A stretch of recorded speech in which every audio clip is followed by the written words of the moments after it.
अस्सलाम वालेकुम बच्चों। वक्त बोर्ड की एग्ज़ाम कंफर्म है कि आज 3 तारीख आज और कल होने वाले कंफर्म है। बट ये एक नोटिफिकेशन आया है मुझे, तो यहाँ पर सोलापुर के जो बच्चे हैं उनका एक सेंटर था जो बदल दिया गया है। मतलब पहले सेंटर था सोलापुर, ऊपर जो दिख रहा है ना आपको यहाँ पर ये वाला एड्रेस, ये पहले था, अभी इसको चेंज करके इसे कर दिया गया है।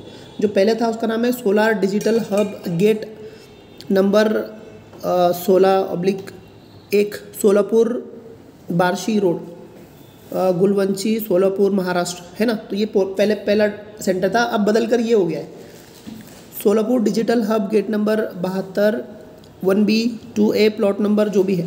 तो जो भी सोलापुर के बच्चे हैं जो भी सेंटर में थे वो बच्चे इसको पढ़ लो और सेंटर में जाने से पहले इसका ख्याल रखो।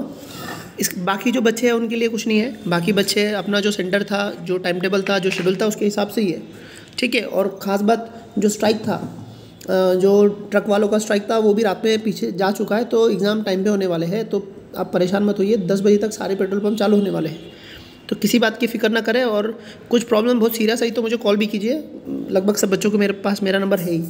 कुछ ज़रूरत पड़ी किसी चीज़ की परेशानी है ना, तो बेझिझक कॉल करना मुझे, पहले एक मैसेज डालना व्हाट्सएप पर, उसके बाद कॉल करना, ठीक है। ऑल द वेरी बेस्ट बच्चों, अल्लाह हाफिज़।